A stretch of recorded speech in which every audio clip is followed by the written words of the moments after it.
What is up, everyone? Welcome to episode 60 of Tighten Up the Dog Pound. I'm Big Mike. You can find me on Twitter at big_Mike9169.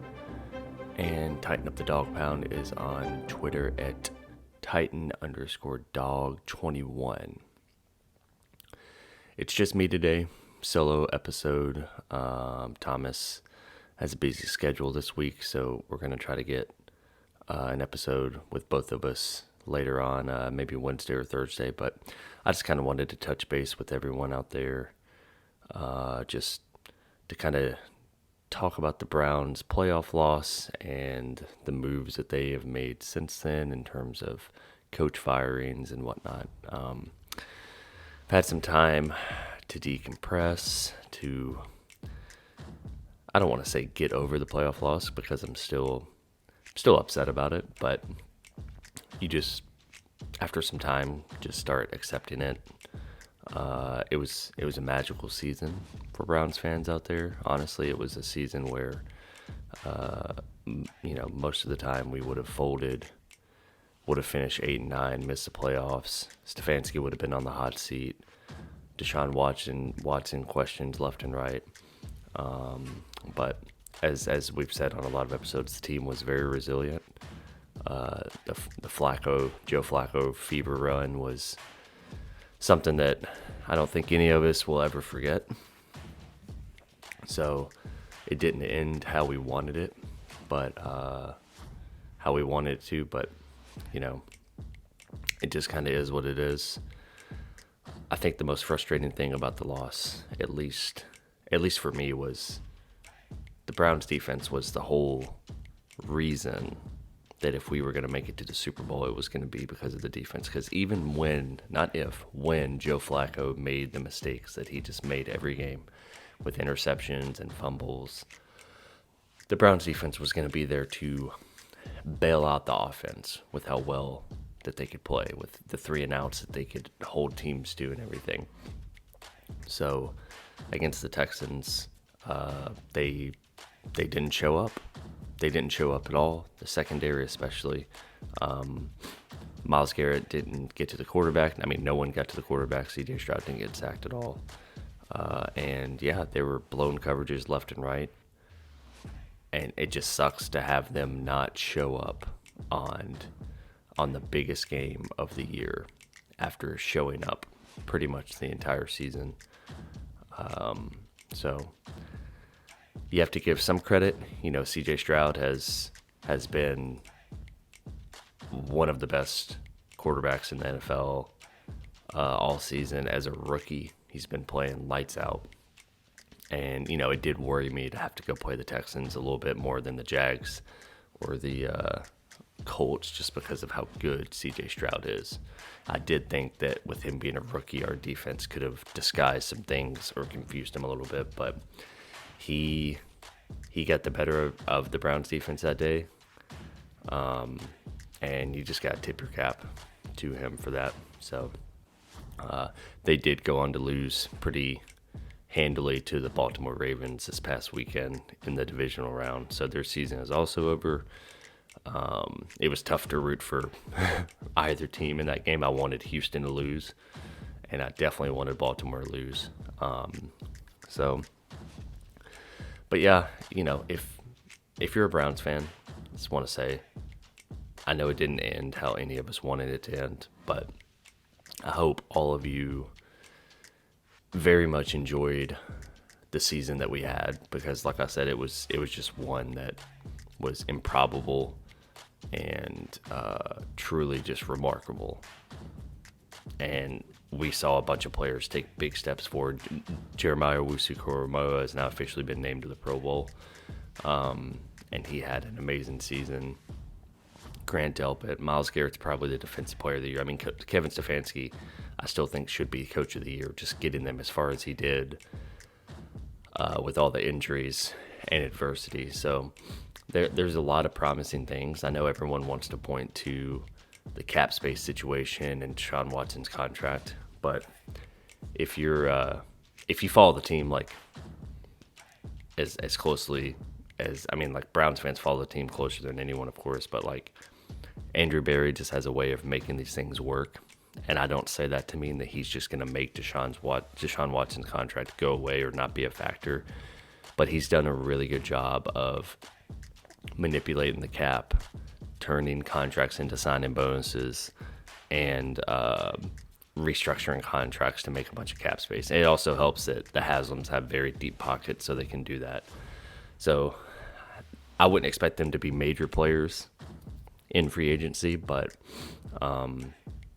they could probably make a few moves, and it's not like they're going to just be in cap hell immediately. So I'll be very interested to see what they're going to do. But that's a discussion for a later time. Right now, we're just taking it day by day. And shortly after the Browns' loss in Houston, they did a little bit of a shakeup on the offensive staff. They fired offensive coordinator Alex Van Pelt, who was very close with Kevin Stefanski. I think that was probably a hard firing for him. And then they let go running back coach Stump Mitchell and tight end coach T.C. McCartney. So a little bit of a shakeup on the offensive side, and I think the reason for this is this next year it is crucial, more crucial than ever, that they get the most out of Deshaun Watson. He's going into year 3 of this massive contract. He's missed more games than he's played, it feels like. I know he's missed half of 2022 and then, pretty much half of this season, so this past season. So they have to get it right, and I think that they're going to bring in these some different offensive coaches. Obviously, a new offensive coordinator. I mean, Kevin Stefanski may even have to give up play calling to bring in some of these candidates. My favorite is Zach Robinson from the Los Angeles Rams. He's the pass game coordinator and a quarterback's coach there. He's been in that system under McVay since 2019, and he seems very sharp. I think he could be a good hire as just a fresh young mind to come in and add a new creative twist onto the offense. And one thing that the Rams offense did really well that I wanted the Browns to do more of is I think that they were second in the NFL with the highest percentage of pre-snap motion. And the Browns were 30th in the NFL in pre-snap motion. And I just think that pre-snap motion can do a lot for your offense. It can give you an idea of what kind of defense the defense is currently in, whether they're in man or zone. It can also just confuse the defense. It can get them, it can get certain receivers, especially if you have a small, fast, speedy receiver already moving when the ball is snapped. So, I mean, it's what the Dolphins do. They have so much speed coming off the line of scrimmage. So I feel like that could be a valuable thing. There's also Clint Kubiak, and they interviewed, which I'm not as excited about him. I feel like he's too similar to Stefanski. I don't know if he would bring anything new to the table. They both come from the same tree. And then they interviewed former Bills, who got eliminated last night in the playoffs. Bills offensive coordinator Ken Dorsey and former Cleveland Browns quarterback Ken Dorsey, who most people remember for having the meltdown in the box. When I don't remember exactly what happened in the Bills game, but he slammed his binder down, slammed down all of his stuff, and stormed out. And then he was fired later on that season, possibly even close after that game. I'm not entirely sure, but he kind of got scapegoated a little bit by Allen's massive amount of turnovers. When you actually look at his offensive rankings, they're pretty good whenever he was offensive coordinator. That being said, I don't think that they're actually going to hire him. I think that they're just doing their due diligence. But you never know. If it's a good fit, it's a good fit. Give him a chance. And I wouldn't be extremely excited about the hire if they hired him, but I would just roll with it if anything. But I really like Zach Robinson out of out of LA. He's my favorite right now.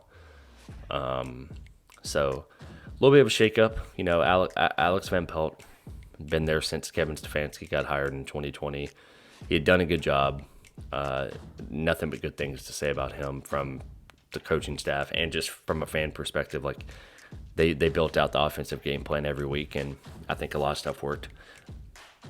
What we saw, especially after Joe Flacco took over, was, you know, Kevin Stefanski's bread and butter is the play action boot, zone running game, marry the run and the pass so everything looks similar. You know, it's that Kyle Shanahan, Kubiak formula. And I think we saw like a quarterback in Joe Flacco that thrives in play action and the play action rollout boots. It's similar to what we saw him do with Baker Mayfield in 2020 when Baker had one of his best seasons. Was, you know, run the ball with Nick Chubb, get 7 yards, play action rollout, have everyone rolling to the right, and then have a receiver streaking back across the left wide open. Like, Stefanski's just really, really good at scheming up those types of plays. And Flacco was very good at executing them for the most part. The problem is Deshaun Watson could not be further from that type of quarterback. And that's why the trade for him since day one has always been a little puzzling, because they have very different styles of offense that they want to run. Deshaun Watson is a shotgun quarterback, and he prefers to be in the shotgun like 90% of the time. He's not an under center, play action, rollout type quarterback. He's just not. So something has to give. So what I think is going to happen is they're going to bring in an offensive coordinator that can scheme up an offense that is even better suited for Deshaun Watson. And like I said, that may even lead to Stefanski giving up play calling to that offensive coordinator, which I don't think would be the end of the world. I mean, Stefanski has proven to be a pretty good play caller, really good at times, and a great head coach. So I think if he gave up play calling to focus on being a head coach even more, that could be what's needed to help get us over the hump and have a deeper playoff run. So everything that they're going to do between coaches and players is going to be to get the most out of Deshaun Watson. Unfortunately for Browns fans, that's just what this is going to be about until his contract's up. And if he doesn't bring us the Super Bowl, it'll forever be looked at as the worst trade and contract in NFL history. It already is to a lot of people, but you gotta get us to a Super Bowl if you give up that much. And I think they know that. So a lot of what they're going to do this offseason is going to be similar to how it was last offseason, where it felt like they were going all in. It's just they hired Jim Schwartz, and it completely changed the defense. So they could hire an offensive coordinator and completely change the offense, and we could see a whole different style of offense next year. So it's exciting to think about. I'm very anxious to see what they're going to do.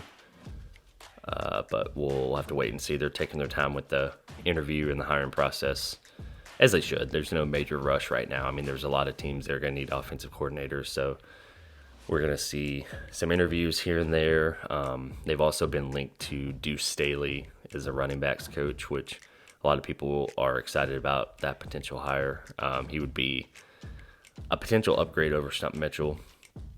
He was with the Detroit Lions for a couple years with Dan Campbell, and then he was with Carolina this past year. Apparently, a lot of people in the organization thought maybe he could be a head coaching candidate, but the ownership for Carolina kind of pushed back on that. So I think he's going to want out of there. I think he should want out of there. I mean, coming from Carolina to Cleveland would be a major upgrade in terms of playoff chances and whatnot. So we'll have to see how that plays out. Other than that, me and Thomas will dive into it more, but quick playoff recap. The divisional round, like I said, Ravens beat the Texans. Packers barely lost to the 49ers. Really good game. I think Jordan Love is a great quarterback, and I think I I have to eat a little bit of crow on that because earlier in the season I was like, yeah, I don't know if he's it, but he seems to be very good. And then yesterday, the Lions take down former Browns quarterback Baker Mayfield, the Bucks, and last night the Bills lose a heartbreaker again to Patrick Mahomes and the Kansas City Chiefs. And with that loss, I've been saying it for 2 years now, and I've never been more confident about it. Josh Allen is this generation's Phillip Rivers, and I don't think the Bills are ever going to win a Super Bowl in this era. In this Josh Allen era, I don't think they're going to win a Super Bowl. They're going to be the same team that they have been in the last couple years, if not worse, because they're going to have to blow it up. They have so many free agents. Sean McDermott, I mean, he may be fired after one more year. A lot of people want him fired now from what I've seen. And yeah, it's just tough. You have a Super Bowl window of usually 2 to 3 years with a lot of teams. And I think this was their final year. This was the year where they needed to beat Mahomes and move on. And they couldn't get it done. And it sucks because it was a hell of a game, and to lose on a missed field goal like that is just, I mean, kickers, you love them and then you hate them. And right now, I would imagine Tyler Bass is, they're calling for his head in Buffalo. But I truly think that I don't think that they're just going to be a dog shit team, but this was the year. This was the final year in their Super Bowl window. And Josh Allen has reminded me of Phillip Rivers so much since he came into the NFL. He has flashes of greatness. He has flashes of being a Hall of Fame quarterback. And then he turns the ball over a shitload. He makes weird decisions. And then he can't win the game in the playoffs to get his team to the championship game, to the Super Bowl. He can't do it. Phillip Rivers couldn't do that for years. He couldn't get past Tom Brady or Peyton Manning. And Josh Allen, can't get past Mahomes. So, yeah, it sucks if you're a Bills fan, but I'm very interested to see what they're going to do. Stephon Diggs may be out of there. It's a name to watch for the Cleveland Browns. He has ties to Kevin Stefanski. Would be a long shot in terms of contract, most likely, but exciting to think about. But that's about all I have. Just wanted to recap the last few weeks a little bit. And like I said, for Browns fans out there, it didn't end how we wanted, but it was a beautiful season for what it was. And Titans fans out there, we'll have Thomas come back one day this week and discuss their future and their head coaching candidates and the interviews that they're doing, and who is realistically going to land there. Thomas has more of that info. I know that he really wants Slowick from Houston. And I think Brian Callahan is one, which if you're a Browns fan, wherever he ends up, he's probably going to take Bill Callahan from us. So just be prepared for that. But we'll be back.